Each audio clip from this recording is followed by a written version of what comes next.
নমস্কার। ভিডিওটা কটা থেকে শুরু করছি আমি টাইমটা দেখে নিই। ঠিক আছে। আচ্ছা, আজকে আপনাদের সাথে একটা আমি নতুন কথা আলোচনা করব। আমি এই 3 দিন আগের ঘটনা আর কি, না 4 দিন আগের ঘটনা, 4 দিন। একজন মহিলা বললেন ওনার স্বামীর প্রচণ্ড জ্বর। ডাক্তারবাবু আমাদের বাড়ি চলুন তো। আমার ওনাকে আসতে বলুন, টুকটুক করে চলে আসুন। না, আসতে পারবে না। মহিলা এক কথায় সেরে দিলেন, আসতে পারবে না। উনি চাকরি করে,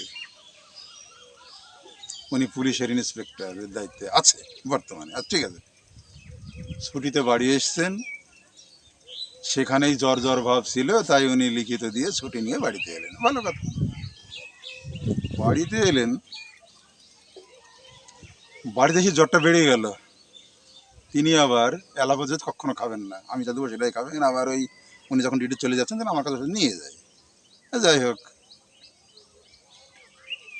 আসবে না। কেন আসবে না? মহিলাকে জিজ্ঞাসা করলাম কেন আসবে না।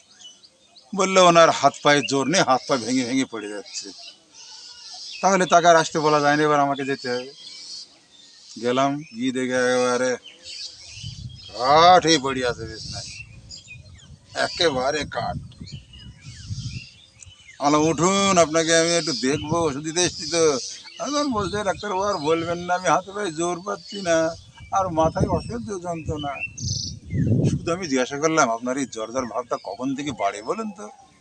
যে ও ডাক্তারবাবু, জ্বরটা আসে বেলা 1টার পর থেকে।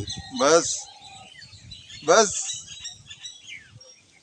বেলা 1টার পরে জ্বর আসে, কখনো ব্রায়ানিয়া হবে না, রাষ্ট্রক্স তো হবেই না, পূজা তো হবেই না। রুগী হাতে পায়ে জোর পাচ্ছে না, জেলসিমিয়ামের লক্ষণ। জেলসিমিয়াম দিলাম।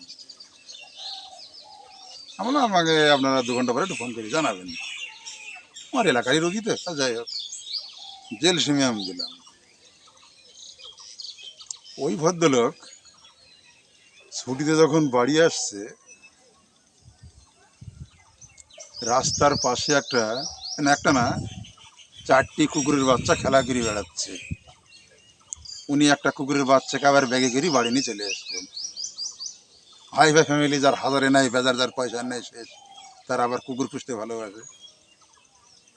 কুকুরটা বাড়িতে নিয়ে সেই জ্বরের গল্পটা করিনি, তার জ্বর সেরে গেছে, কিন্তু ওই সেই দিনই আর কি কুকুরের ওষুধ দিতে হবে। আমি তো আদৌ পশু চিকিৎসক নই, আমি তো জানি না এগুলো। আমি মানুষের জন্য প্র্যাকটিস করেছি, আমি মানুষের জন্য ডাক্তার শিখেছি, কোনো পশুতে আমার কোনো প্র্যাকটিস নাই।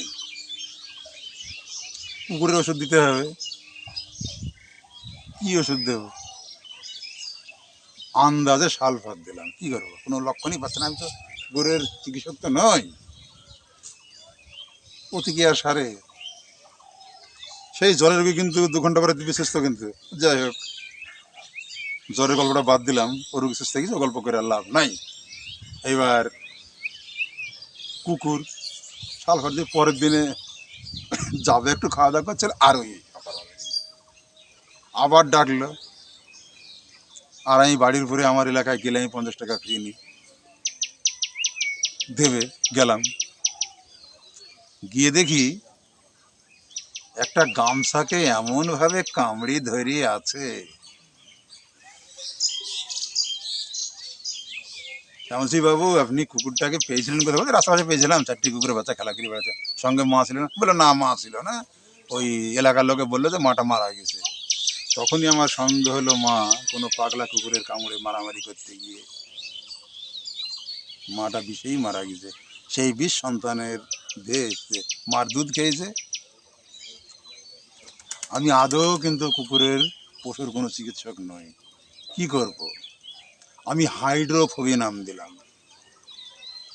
যার আর এক নাম লাইসিন। শিক্ষার্থী বন্ধুরা নামটা মনে রাখবেন, হাইড্রোফোবিয়া নামে আর এক নাম কিন্তু লাইসিন।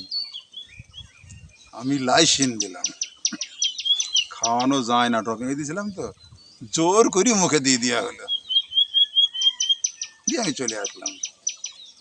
আমি জানছি এই কুকুর বাঁচবে না, আমি জানি বাঁচবে না। হ্যাঁ, চিন্তা করছি কি ভুল করলাম, আমি চিকিৎসক নই কুকুরের।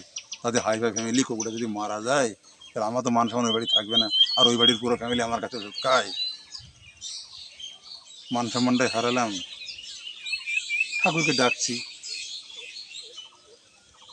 কি ভুল করলাম, কি ভুল। হ্যাঁ, শুধু ওই কুকুরটাকে দেখার জন্য আমি দুদিন পরে রাস্তা দিয়ে যাচ্ছি, দেখি তো বাড়ির লোকে কিছু বলে কিনা। আর জানেন তো হাইফাই বাড়ির গেট তো বন্ধ থাকে, যদি গেট খোলা থাকে তো ওরা কিছু বলে কিনা, বা আমার জিজ্ঞাসা করতে পারি হয়তো কেমন আছে। হ্যাঁ, তখন বেলা 10টা বাজে, তো কিছু ছেলেগুলি তো বাড়ি যাওয়া আসা করবে, স্কুল টিস্কুল সব যাবে, দরজা খোলা ছিল। ওই বাড়ির একজন মহিলা বলছে, ও ডাক্তারবাবু, আপনার ওর কুকুর বাচ্চাটা খুব ভালো আছে, খুব ভালো আছে। টাইম কত হলো? আপনি খুব বেশি পাওয়ারের ওষুধ দিয়েছিলেন, কি বলতে হয়? আমি দিয়েছিলাম 30 পাওয়ারের। আমি বললাম হ্যাঁ বেশি পাওয়ারের দিয়েছিলাম, দিবি ভালো আছে। আর আমাকে দিয়ে করছে, খো খো, চুপ চুপ চুপ, তোর প্রাণ বাঁচিয়েছে রে। তাহলে আমার শিক্ষার্থী বন্ধুরা একটু বিবেক বিবেচনা করে দেখবেন, আমি আদৌ কিন্তু কুকুরের চিকিৎসক নই, ও সম্বন্ধে আমার কোনো প্র্যাকটিস নাই। কিন্তু আমার মনে সন্দেহটা কিভাবে এলো, মা মারা গেছে, অন্য পাগলা কুকুর মানে খেপা কুকুরের সঙ্গে মারামারি করতে গিয়ে সেই বিষে মা মারা গেছে। সেই মায়ের দুধ খেয়েছে বাচ্চারা, বাচ্চার দিয়ে এসছে, এ বাচ্চা তো থাকবে না, তাই আমি হাইড্রোফোবে নাম দিয়েছিলাম, বালাইছিল। হোমিওপ্যাথি চিকিৎসা রাস্তায় পড়ি নেই বন্ধুরা, প্রচণ্ড হারে বই লেখাপড়া করতে হয়, আপনাকে গবেষণা করে জানতে হবে।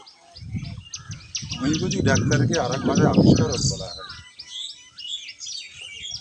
যা কুকুরের গল্পটা এখানকে শেষ করলাম।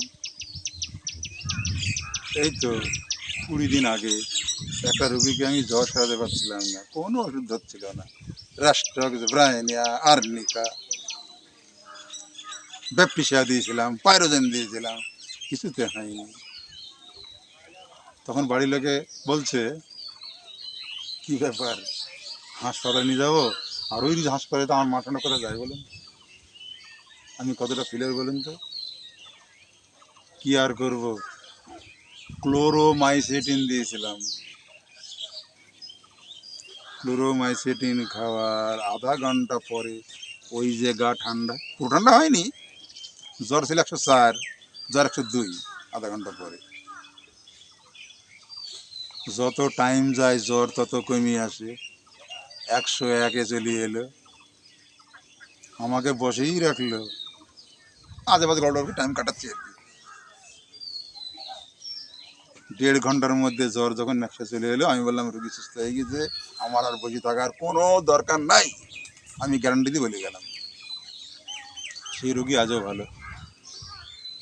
যখন কোনো মেডিসিনই ধরে না, আপনারা একটু ক্লোরোমাইসিনটা একটু বিবেচনা করে দেখবেন, গবেষণার ব্যাপার। যাই হোক, আর দীর্ঘায়িত করবো না, আমার অন্যদিকে আবার রুগীকে বেরোতে হবে, চেম্বার খুলতে হবে। নমস্কার।